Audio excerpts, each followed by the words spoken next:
What's up, Sum Hacker? If you've been battling with your trig sums in class lately, then do not stress because today's example is really going to help. So your question is going to start off by saying simplify. But what I like to do before doing anything else is draw my Cartesian plane with all my identities. I promise you it's the ultimate life hack, because there's nothing worse than trying to have to remember all of the identities off by heart. So let's stick it in on the side over here. I'm first going to put my degrees, then I'm going to stick my cost in so I know where the identities are positive and negative.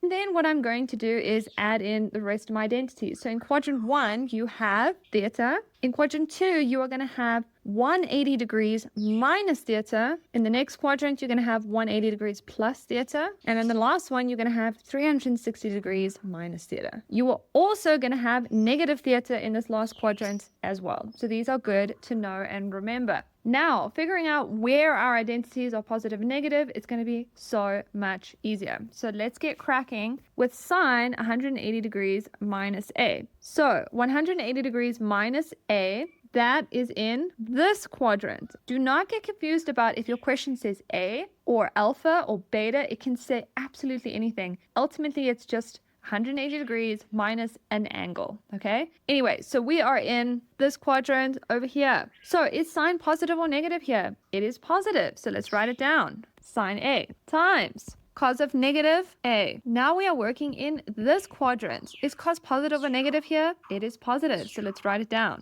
Cos a all over. Looking at sine 360 degrees minus a, that would be in this quadrant over here. And sine is negative there, so let's write it down. Negative sine A times cos A minus 180. So this, what you need to see here is we do not have anything that looks like that on our Cartesian plane. Our degrees have to come first. So we need to do a little bit of manipulation here. What we are going to do is add 360 degrees. And the reason that we can do this is because when we add or subtract 360 degrees, we will be in the exact same position. So let me draw it out for you and show you. If you had your Cartesian plane and here was your point, if you added 360 degrees, you would go all the way around and stop at that point, right? The same would be true if you minus 360 degrees. You would just go this way. You would start at that point, you would go all the way around, and you would end at the exact same point again. So that is why we can add or subtract 360 here.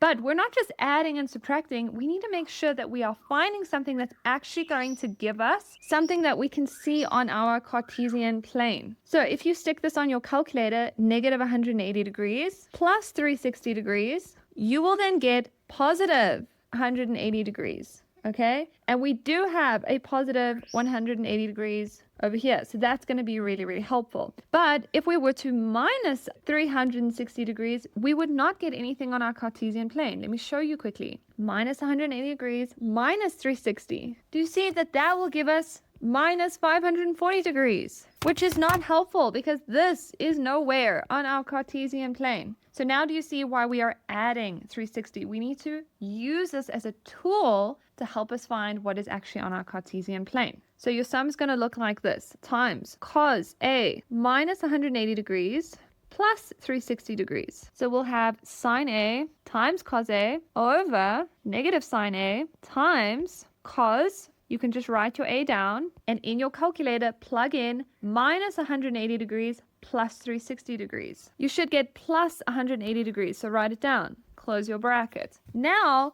because both of these are positive, we can then switch them around in our next line. So let's go ahead and do that now. So what we can do is we can write our equation down as we have it, but when we get to our cos, we say times cos. Then we say plus 180 degrees, so that's just 180 degrees, plus our A value, which is positive. Now we have something on our Cartesian plane that we can work with. Because can you see 180 degrees plus our angle is over here, 180 degrees plus our angle. So is cos positive or negative here? It's negative. So let's go and make sure we plug that in. Excellent. So now what we can do is we can cancel these negatives over here, right? So we actually have positive sine A times cos A over sine A times cos A. So what we can do is we can literally cancel out the sine A, and we can also cancel out the cos A and cos A. And the reason we can cancel is because of this multiplication over here. If there was an addition or a subtraction, then you would not be able to cross cancel like this. But something that a lot of kids get wrong is they think, oh, cool, this is now equal to 0. That is not correct. What you actually have here are little invisible ones in front of your sine A and cos A, like this. So what you actually have is 1 over 1. And that means your final answer will be 1. And if you got that, that would then be 100% correct. Cool beans, Sum Hacker. All that is left to do is take a quick screenshot and write down the memo. But that is it for today's sum. Done and dusted. When you are ready, hop into the next one and let's keep the momentum going.